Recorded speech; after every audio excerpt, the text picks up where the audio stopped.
श्री श्रीनिवासाह्वय योगिवर्यं नारायणं योगिवरं तथैव श्रीयोगिवर्यं रघुवीरवेद कोटिरसंज्ञं गुरुमाश्रयामि।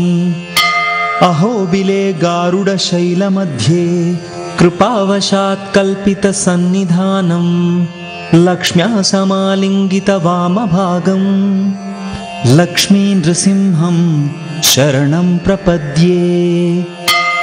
श्रीवंशठारातियतीन्द्रमाद्यं प्रेम्णा स्वयं प्रेषमनुं प्रदाय स्वाराधने प्रेरयति स्म यस्तं लक्ष्मी नृसिंहं शरणं प्रपद्ये। सर्वस्य लोकस्य समीहितानां प्रदानदीक्षा वसतः सदैव श्रिया समेतं श्रितदोषहन्त्र्या लक्ष्मी नृसिंहं शरणं प्रपद्ये।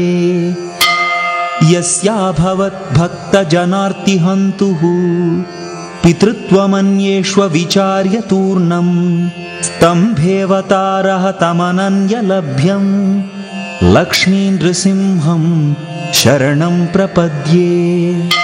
यमीक्षितुं देवगणोतिरुष्टं शत्रौ न शक्नोति चतुर्मुखादिः प्रसादितो भक्तजनेन यस्तं लक्ष्मी नृसिंहं शरणं प्रपद्ये।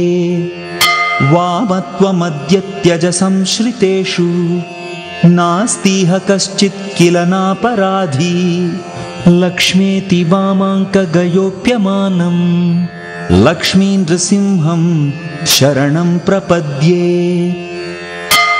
श्रीवीरभद्राघववेदमौलिं योगीन्द्रक्लुप्तैः शुभतापपुण्ड्रैः नामादिभिर्मां द्युतमातनोद्यः तं श्रीनृसिंहं शरणं प्रपद्ये।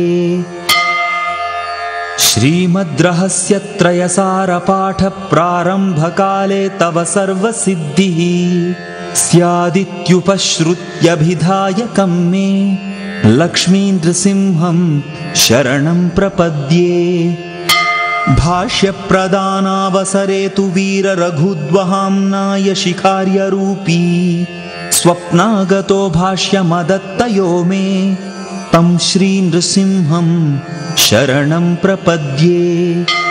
यच्छ्रीनिवासाख्यमुनीन्द्रतो मां सम्प्राप्तवेदान्तयुगं व्यतानीत् तदर्पितस्वीकृतमद्भरं तं लक्ष्मी नृसिंहं शरणं प्रपद्ये।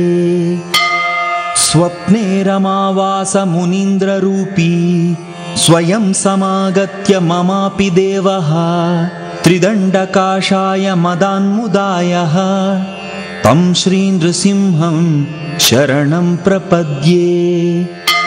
आराधनं स्वस्य कथं मयेति भीतं सदा पद्मलतामुखेन आश्वास्य मामप्यकरोत्कृतार्यं लक्ष्मी नृसिंहं शरणं प्रपद्ये।